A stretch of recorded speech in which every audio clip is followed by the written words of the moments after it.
প্ৰিয় বন্ধু বান্ধৱীসকল বিশেষ এটা কথাৰ কাৰণে আপোনালোকৰ ওচৰলৈ আহিছো। কথাটো হৈছে কালিৰ পৰা এটা লাইভ দেখি আছো, এটা বুলি নহয় ৪-৫টা মান লাইভ দেখিছো আৰু সেই লাইভটোত মই সঁচাকে এটা একদম মানে মৰ্মান্তিক হৃদয় বিদাৰক ঘটনা দেখা পাইছো।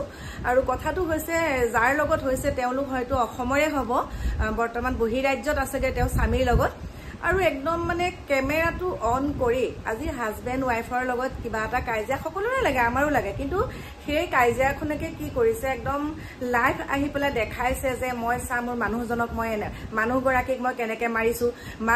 মানে তেওঁলোকৰ অন্তৰংগ কিছুমান কথা তেওঁলোকে অন কেমেৰা একদম লাইভ আহি পেলাই ইমানখিনি অত্যাচাৰ কৰি দেখাইছে। আৰু মই ভাবিছো এই যিটো ঘটনা হৈছে, যিখিনি দেখাই আছে, মই আপোনালোকক অকণমান ভিডিঅ' দিছো। সঁচাকে মোৰ একদম চকু পানী ওলাই গৈছে। তেওঁলোকে সেই কণমানিটোক কি সংস্কাৰ দিছে, কণমানিটোৱে ইমান চিঞৰিছে, মাতৃক যেনেকে মাৰপিট কৰিছে, হে ভগৱান। আৰু অলপ দিনৰ আগত মই দেখা পাইছিলো তেওঁ বহুত মহিলাৰ ওপৰত নীতি শিক্ষা দি পেলাই ভিডিঅ' বনায়, কিন্তু এটা কথাই কৈছো, নীতি শিক্ষা দি ভিডিঅ' বনোৱাতকে নিজৰ মহিলাগৰাকী নিজৰ পত্নীগৰাকীকে যদি তেওঁ সুৰক্ষিত কৰি ৰাখিব নোৱাৰে, বেলেগ এগৰাকী মহিলাকনো তেওঁ কি নীতি শিক্ষা দিব। এতিয়া তেওঁ নিজৰ পত্নীক ইমান মাৰ ধৰ কৰি হে ভগৱান কেনেকুৱাখিনি কৰিছে। আৰু লাইভ আহিছে, লাইভ আহি পেলাই এতিয়া আমি ভাবিছো আমি মহিলাসকল এনেকে নিশ্চুপ হৈ থকাটো একদম ভুল হৈছে। ইমানকে বেয়াকে এজন পুৰুষে আজি এজন পুৰুষে কৰিছে, বহুত পুৰুষ হলে তেনেকে আঙুলিটো গৈছে হয়নে, কিন্তু সকলো পুৰুষকে বেয়া বুলি কোৱা নাই, কিন্তু এই পুৰুষজনে যিটো কাম কৰিছে সঁচাকে ঘৃণনীয়। আৰু আপোনালোকক মই দেখাইছো, চাওক, ভুল নুবুজিব মানে এই কথাখিনিৰ ওপৰত মাত মাতিব এটা কাৰণে আহিছো। আজি তেওঁক বহিৰাজ্যত গৈ পেলাই যদি কাইলৈ মৃত্যু হৈ যায় আৰু যেনেকুৱা ধৰণে মাৰিছে সেইটো মৃত্যু হবই।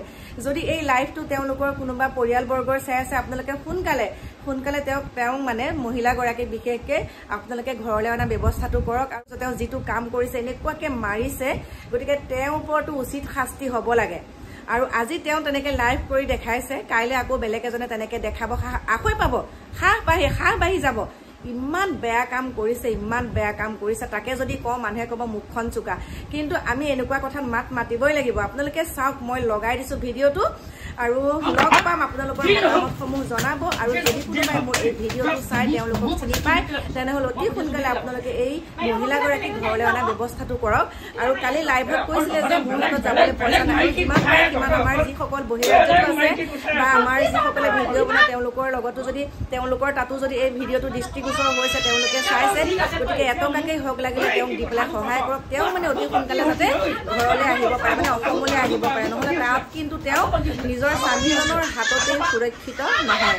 আপোনালোকক এই ভিডিঅ'খিনি কিটা লগাই দিছো, চাওক।